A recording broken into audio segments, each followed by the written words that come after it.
जो डॉक्टर बाबा साहेब अम्बेडकर का एक रिसर्च पेपर था, द प्रॉब्लम ऑफ रूपी in India and it's solution, उसी रिसर्च के ऊपर 1934 में भारत का रिजर्व बैंक की स्थापना हुई। अमर्त्य सेन, जिनको नोबेल पुरस्कार मिला इकोनॉमी का, उन्होंने डॉक्टर बाबा साहेब अम्बेडकर को अर्थशास्त्र का अपना गुरु माना। इस देश में महिलाओं के सशक्तिकरण का आंदोलन न केवल आंदोलन उन्होंने चलाया, बल्कि उनके लिए उन्होंने कानून बनाए। 1942 में मैटरनिटी लीव एक्ट दिया, एक लेबर मेंबर रहते हुए वायसराय की काउंसिल में। मिनिमम वेज एक्ट दिया, काम के घंटे निर्धारित किए। और उसके बाद जब आज़ाद भारत में प्रथम कानून मंत्री बने तो हिंदू कोड बिल लेके आए। बड़ा संघर्ष उन्होंने किया, चूँकि उससे पहले महिलाओं की स्थिति ये थी कि अगर पति कितना भी जालिम व क्रूर क्यों ना हो, महिलाओं को तलाक लेने का हक नहीं था। और अगर जवानी में ही पति की डेथ हो जाए तो उन्हें दूसरी शादी करने का भी हक नहीं था। पति अगर उसको छोड़ दे तो गुजारा भत्ता लेने का भी हक नहीं था। अगर बच्चे नहीं होते तो बच्चों को गोद लेने का भी हक नहीं था।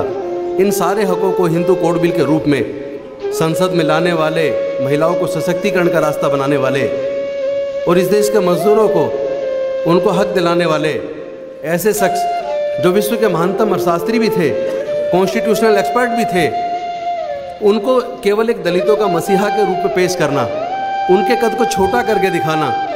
और ऐसे में जब पूरे देश से एक आवाज़ उठ रही थी कि डॉक्टर अम्बेडकर साहब के बहुआयामी चरित्र को स्कूलों में पढ़ाने की ज़रूरत है, आज वो हमारा सपना, पूरे देश के युवाओं का सपना, महिलाओं का सपना, आज दिल्ली के मुख्यमंत्री अरविंद केजरीवाल जी के माध्यम से, दिल्ली के उप मुख्यमंत्री मनीष सिसोदिया जी के माध्यम से आज दिल्ली के सरकारी स्कूलों में शुरू हो रहा है।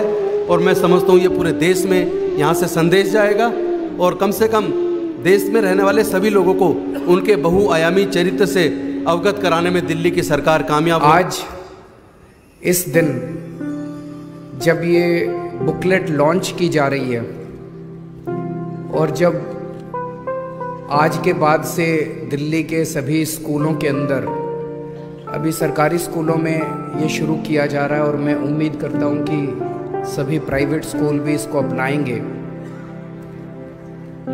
ये बहुत ही खुशी की बात है कि आज हम एक तरह से सच्चे तरीके से उनको अपनी श्रद्धांजलि अर्पित कर रहे हैं। इतने महान व्यक्ति थे, जैसा भी राजेंद्र गौतम जी ने कहा कि कहीं ना कहीं उनको एक तरह से दलितों का नेता बना के हमने उनके दायरों को बहुत संकुचित कर दिया। उन्होंने अपने जीवन में दलितों की तो आवाज़ उठाई ही उठाई। वो खुद उस समाज से आते थे। उन्होंने खुद अपने जिंदगी में बहुत संघर्ष किया, लेकिन उन्होंने समाज के हर उस वर्ग की आवाज़ उठाई जो समाज का वर्ग दबा हुआ था, कुचला हुआ था और जो अन्याय झेल रहा था। इतने गरीब परिवार से निकल के और डबल डॉक्टरेट की डिग्री ली, कोलंबिया यूनिवर्सिटी से पीएचडी की और लंदन स्कूल ऑफ इकोनॉमिक्स से पीएचडी की।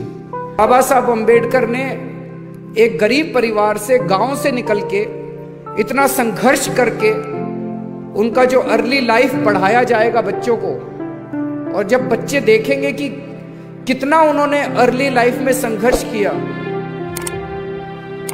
और वहां से निकल के वो डबल पीएचडी करके जब भारत लौटे, और भारत लौटने के बाद जैसा भी राजेंद्र गौतम जी ने बताया, उनका contribution reserve bank of India स्थापित करने में बाबा साहब अम्बेडकर का योगदान था। कितने लोगों को पता है? हिंदू कोड बिल में महिलाओं के लिए इतना बड़ा स्थान देने में बाबा साहब अम्बेडकर का योगदान था। आज हमारे देश के अंदर महिलाओं को जो बराबरी का अधिकार मिला है, उसमें बहुत बड़ा योगदान बाबा साहब अम्बेडकर का है।